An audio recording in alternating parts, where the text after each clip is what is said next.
Todos, vamos começar agora a primeira aula do módulo de sistemas silviculturais, que é basicamente agora que vamos aplicar todos os conceitos anteriores em forma de sistemas diferenciados. Então, os sistemas agroflorestais, eles vão desde uma integração lavoura, pecuária, floresta, ou uma pastagem sombreada, que é o mais simples possível, né? Ou algum outro consórcio com só duas espécies, de forma simplificada, até a sintropia, onde eu simulo uma floresta, onde eu vou ter diversos estratos ali dentro, com árvores frutíferas ou árvores para produção de madeira, arbustos, vegetação rasteira e ou animais, com presença ou não de animais. Então, os sistemas agroflorestais, eles são muito diversos, eles têm uma gama muito grande de possibilidades. E pode ir desde o sistema totalmente orgânico, biodinâmico e por aí vai, até eu plantar soja transgênica e eucalipto clonal. Então, eu posso pegar dois extremos e os dois são sistemas agroflorestais e os dois são agriculturas melhores do que convencional. Por quê? Porque estou trabalhando com sistemas integrados. Então,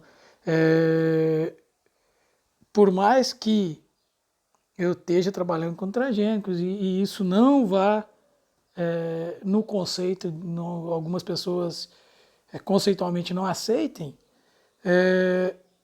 vai ser muito melhor do que eu simplesmente trabalhar com monocultivo, porque aumenta a diversidade do sistema. Então, quando a gente trabalha com sistemas integrados, a ideia maior é aproveitamento de recurso. Então, vou estar aproveitando muito melhor a luz, água, nutrientes para diversas culturas e eu vou estar aumentando a biodiversidade do sistema. Eu não vou ter uma única cultura, eu vou ter várias culturas, pelo menos duas. Então, isso é muito vantajoso. Então, qual a abordagem que a gente vai fazer nesse sentido, nesse módulo? Bom, o módulo, a gente vai trabalhar, inicialmente a gente vai ver os aspectos iniciais aqui, nesse primeiro momento, os aspectos iniciais dos sistemas agro-silvipastoris, dos sistemas agroflorestais, e posteriormente a gente vai ver os principais sistemas já consolidados. Então a gente tem desde do ILPF até a sintropia. E vamos simular, fazer pequenos projetos de cada um. Então, o que eu vou querer? Em cada um, eu quero que vocês escolham algumas espécies, façam pequenos projetos. E um desses sistemas, e aí vocês vão escolher qual sistema vocês se adaptam melhor, vocês vão montar um projeto completo. O que é um projeto completo? O que a gente tem? A gente tem diferentes culturas, cada cultura, e aí não vai ter como abordar todas as culturas, a gente vai ter que aprender a buscar. A gente vai ter que aprender a buscar um pouco sobre as culturas, porque senão não dá tempo. E aí eu vou implantar, por exemplo, café. Eu tenho referência de adubação do café, preparo de solo do café, espaçamento desse café, pragas e doenças do café, algumas opções de manejo, colheita e tudo mais. E aí, com base nisso, eu vou ter a cultura do café. A intenção é integrar isso. Então, eu vou aproveitar os espaços entre as outras culturas para implantar o café no espaçamento teoricamente adequado dele e ele vai estar ocupando, por exemplo, o extrato inferior. Então, eu vou ter o café no espaçamento do café, e no extrato superior eu vou ter, por exemplo, um cedro australiano, um mogno africano. Em algumas linhas, no espaçamento, por exemplo, 18 por 18. Eu vou ter essas plantas. Então, depois a gente vai ver, em geral, 100 a 200 plantas por hectare num café sombreado, não mais que isso. E eu vou ter essas árvores no café, ocupando esse outro espaço. E eu posso ter alguma outra cultura nas entrelinhas, porque o café tem de 2,5 metros, 3 metros entre linhas para o manejo desse café.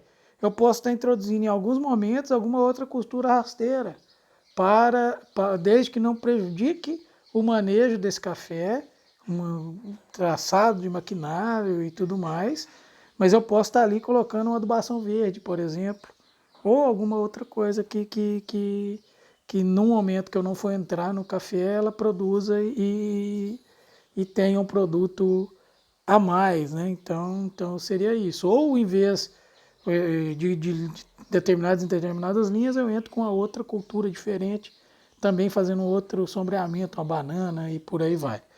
Então, é dessa forma que eu pretendo lidar com a disciplina, passando materiais, e aí vocês tendo dúvidas, e aí vai se tornar cada vez mais individualizado.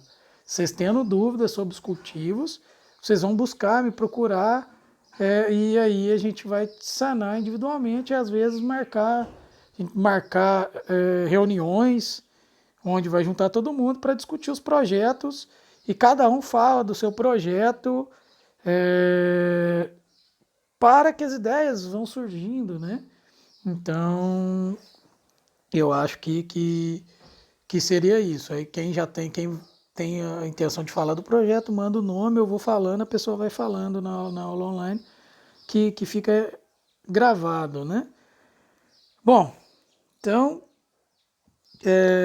essa é a abordagem, a importância dessa abordagem que a gente vai dar é justamente para conhecer os sistemas, para cada um e para cada um desenvolver aquilo que tem interesse, sabendo que existem os outros e vendo a participação dos outros no que pode ser possível, né? Porque somos diferentes, cada um tem uma mentalidade diferente, uma filosofia de vida diferente, e devemos respeitar todos. O mundo seria muito melhor se fosse assim, né? Se a gente se respeitasse mais, independente da filosofia que cada um tem. Então é isso. Tá, e com base nisso, então a gente a gente busca, e os sistemas, ele é uma diversificação da produção.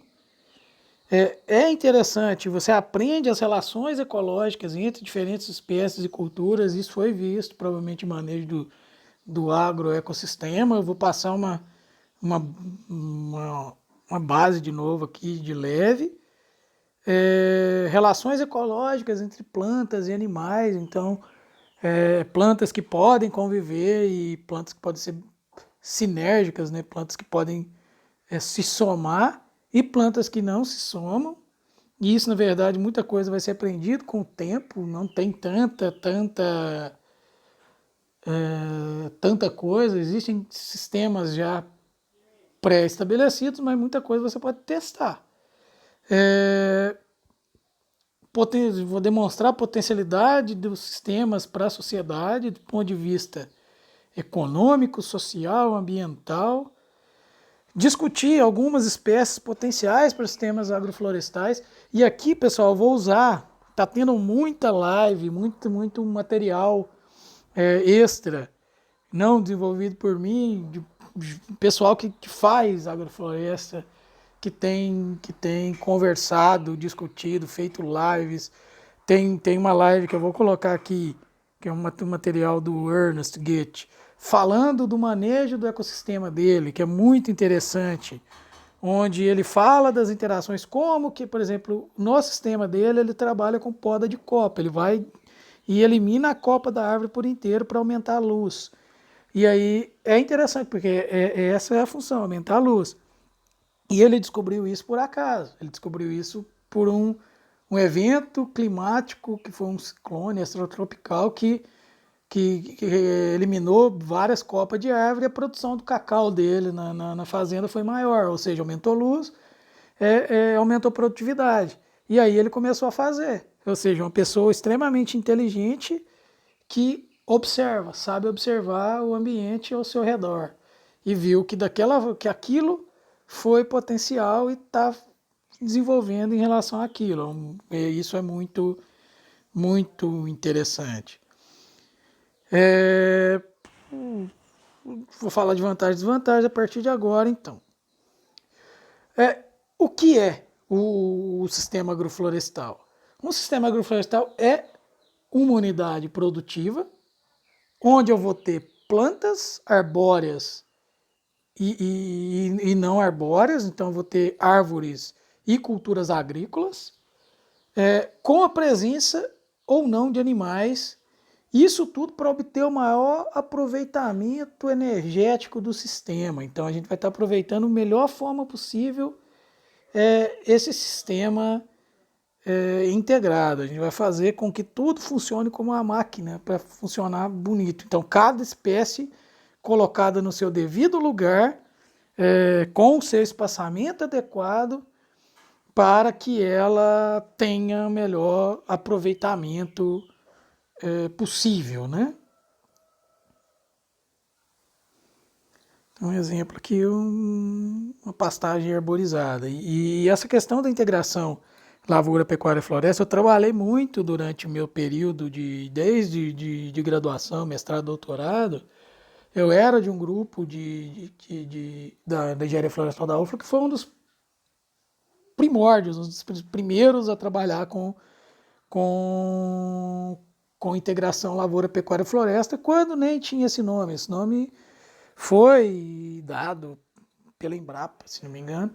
A Embrapa criou esse nome, integração lavoura, pecuária e floresta, na verdade a gente tratava ele anteriormente como sistema Taungia modificado. Depois vocês vão ver por quê.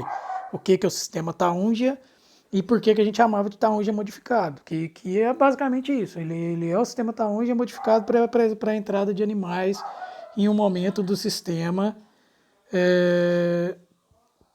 E, e a vantagens em relação a esse sistema, por exemplo, nós já tinha uma fazenda grande da Votorantim em Paracatu, Minas, que a gente tinha experimentos. Chegava em época seca, e lá já é norte de Minas, já é cerrado. Chegava em época seca, essa época do ano para frente, e a pastagem dos outros lugares todas e as pastagens da região todas secas, mas a pastagem do sistema agro-silvo-pastoril estava ainda verde, porque as árvores de eucalipto diminuíam a insolação no solo, que diminuía a evapotranspiração, que mantinha a umidade do solo por um tempo maior. Então isso é muito interessante, é benéfico. A árvore dando benefício às pastagens essa que até uns 60% de sombreamento, elas têm um desenvolvimento muito bom, depois a gente vai ver. Então, o que a gente tem?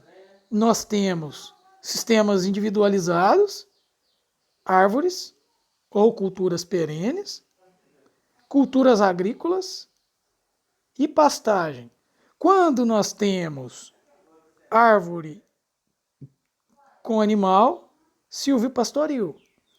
Sistema silvopastoril, a gente vai ver alguns. Quando nós temos árvore com cultura, sistemas agro-silviculturais ou silvoagrícolas.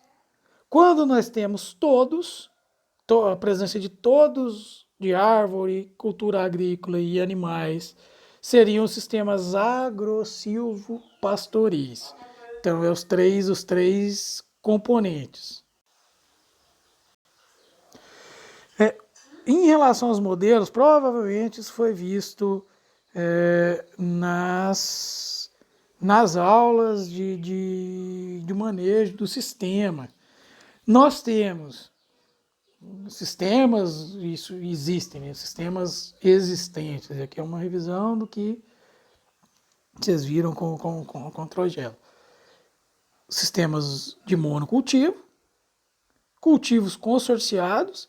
Esses consórcios já podem ser colocados como sistemas agroflorestais, porque vai ter, por exemplo, leguminosas arbóreas, sombreando, café. Isso já é um sistema agroflorestal. Rotação de cultura.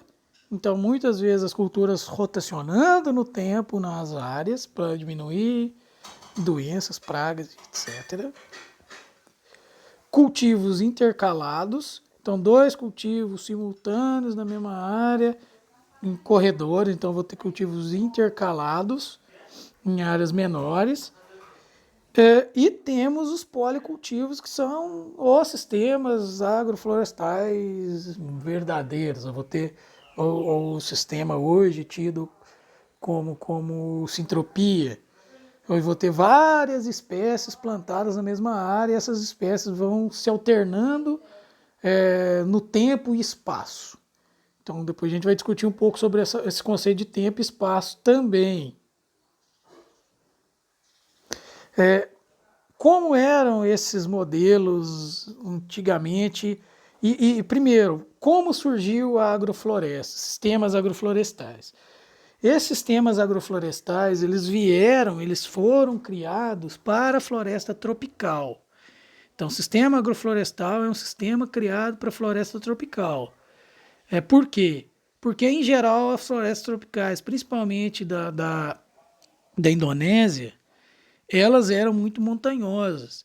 E o sistema agrícola convencional de abrir a terra, arar, gradear e plantar, causava erosão, causava degradação do solo, causava perda de tudo. Então, fertilidade, solo, erosão, era um sistema extremamente prejudicial. Mas a agricultura tradicional, então, você você desmata, tem as casas, próximas às casas você tem as hortas, né, os hortos familiares, quintais agroflorestais. Fora isso, você tem pastagem e culturas. Em geral, você tem pastagem de cultivo, e o que era feito era um ciclo onde você cultivava por 2, 3 anos, essa terra perdia produtividade, você abandonava essa área e abria outra. E essa área ela ia regenerando com o tempo, e depois você voltava nessa área, abria de novo e cultivava. Mas isso você precisava de grandes áreas, e a fertilidade do solo era perdida muito rapidamente. Com os sistemas agroflorestais, você planta árvores junto com o sistema, as árvores de interesse, e à medida que isso vai crescendo, você tem aproveitamento total dessas árvores. Porque se você deixa regenerar naturalmente, você volta com a floresta, mas você não tem aproveitamento de todas as árvores. Você não tem aproveitamento do sistema como um todo. Então, esse sistema onde você planta as árvores que você quer, as espécies que você quer, e ali ainda fica produtivo, foi um dos primeiros sistemas agroflorestais criados para os trópicos úmidos, né, para as áreas de floresta tropical. E é isso, na verdade, nós como um país de floresta, você tirar a floresta para cultivar é burrice. Então, na verdade, você está jogando contra o ecossistema. Você consegue produzir ainda aproveitando o ecossistema. Um exemplo, depois a gente vai ver, é o cacau cabruca da região da Mata Atlântica da Bahia.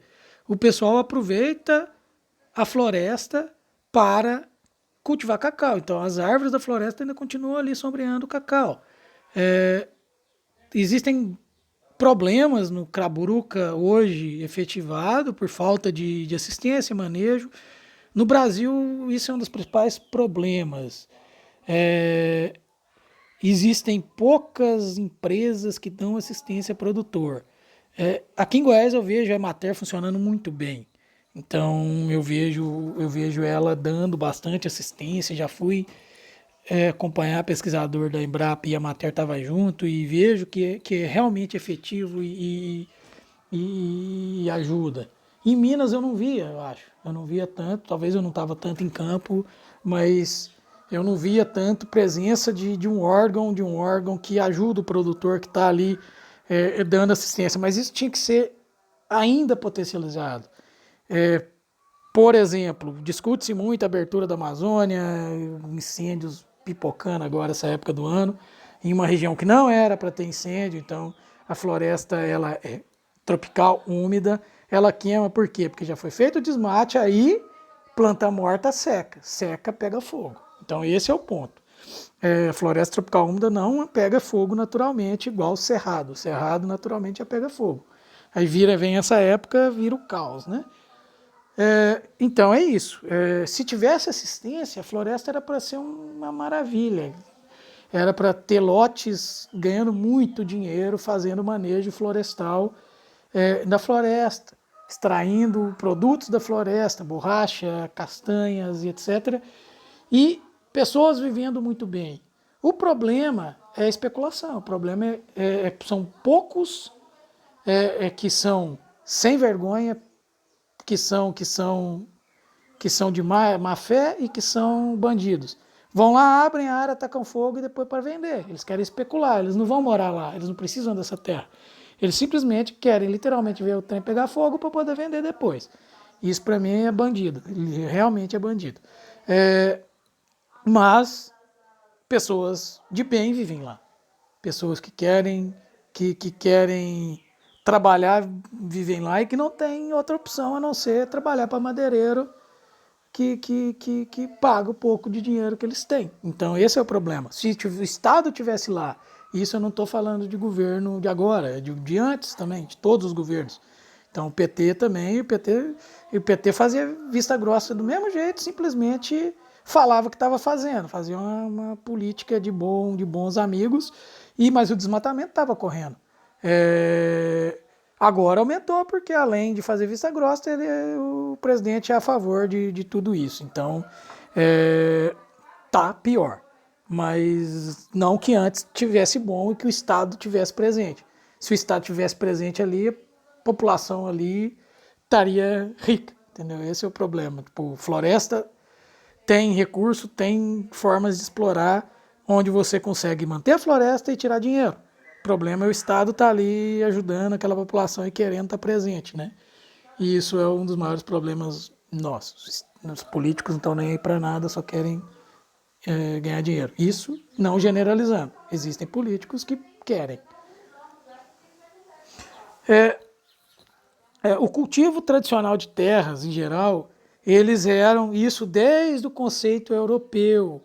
Na Europa, você tinha floresta nos altos de morros, onde não dava para fazer agricultura e pastagem.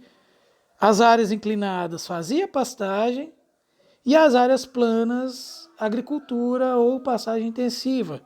Então isso era o comum da região. Então era basicamente floresta no topo de morro, pastagem nas áreas amorradas e áreas planas, culturas agrícolas.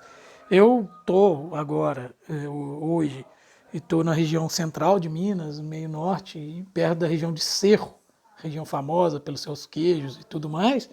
É basicamente isso. Eu estava na propriedade da avó da minha esposa, alto de morro, aquela matinha, área um pouco mais declivosa, cultivo de gado, e as áreas planas ele cultivava um milhozinho e tudo mais. Então é um cultivo que vem do padrão europeu de cultivo, que para a gente, para as florestas tropicais, não é a melhor opção, né?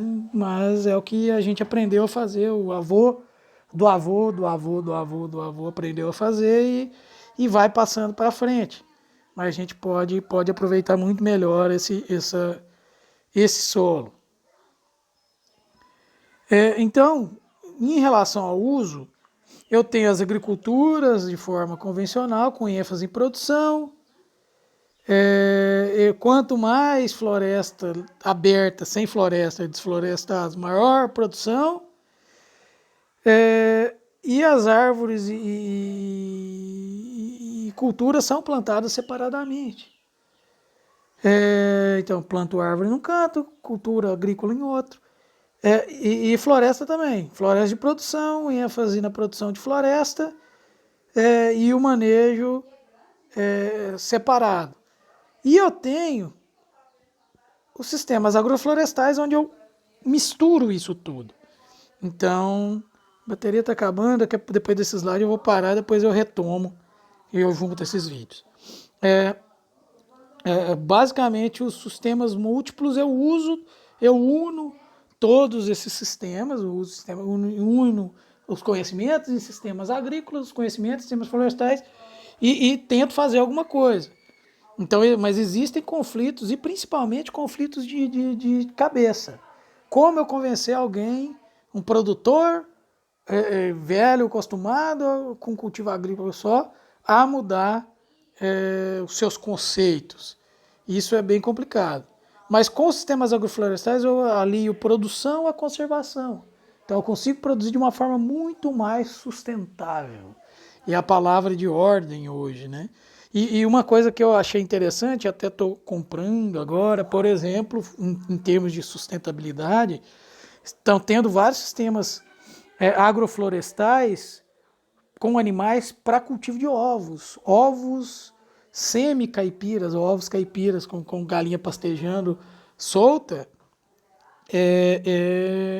em sistemas agroflorestais, em sistemas diferenciados, onde sai mais caro o sistema produtivo, mas as galinhas em si, elas são muito, a cultura avícola, ela é humanizada.